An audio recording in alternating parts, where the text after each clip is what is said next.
NID সংশোধন সহ বিভিন্ন সেবা ফি পুনর্নির্ধারণ করেছে নির্বাচন কমিশন ইসি।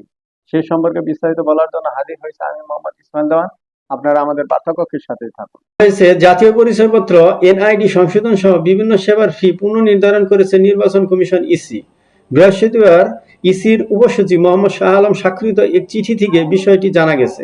মাঠ পর্যায়ে পাঠানো চিঠিতে বলা হয়েছে, এনআইডি দৃশ্যমান তথ্য সংশোধনে প্রথম আবেদন করলে গুনতে হবে ব্যাট সহ 230 টাকা, দ্বিতীয়বার আবেদনে লাগবে ব্যাট সহ 345 টাকা এবং পরবর্তী যে কোনো আবেদনে লাগবে ব্যাট সহ 460 টাকা। এনআইডির তথ্য উপাত্ত সংশোধনে প্রথমবার আবেদনে লাগবে ব্যাট সহ 115 টাকা, দ্বিতীয়বার আবেদনে লাগবে ব্যাট সহ 230 টাকা এবং পরবর্তী যে কোনো আবেদনে লাগবে ব্যাট সহ 345 টাকা। হারানো কার্ড উত্তোলনে সাধারণ আবেদনের ক্ষেত্রে প্রথমবার লাগবে 100 টাকা, দ্বিতীয়বার লাগবে 300 টাকা এবং পরবর্তী যে কোনো আবেদনে লাগবে 500 টাকা। জরুরিভাবে উত্তোলনে প্রথমবার লাগবে 300 টাকা, দ্বিতীয়বার লাগবে 500 টাকা এবং পরবর্তী যে কোনো আবেদনে লাগবে 1000 টাকা।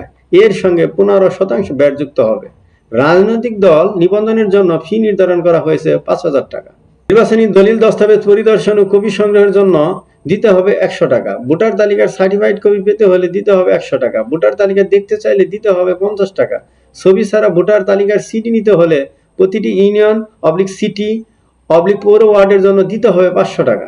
এছাড়া জাতীয় পরিচয়পত্রের তথ্যপত্র যাচাই সরবরাহ সেবা বিভিন্ন সংস্থার চাহিদার পরিপ্রেক্ষিতে সরকারি সংস্থা বা সংবিধিবদ্ধ কর্তৃপক্ষের ক্ষেত্রে এককালীন নিবন্ধন ফি নির্ধারণ করা হয়েছে 5 লক্ষ টাকা। বার্ষিক সাব ইউজার ফি নবায়ন ফি নির্ধারণ করা হয়েছে 1 লক্ষ টাকা।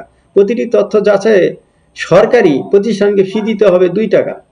বেসরকারি সংস্থা বা প্রতিষ্ঠানের ক্ষেত্রে এককালীন নিবন্ধন ফি 5 লাখ টাকা।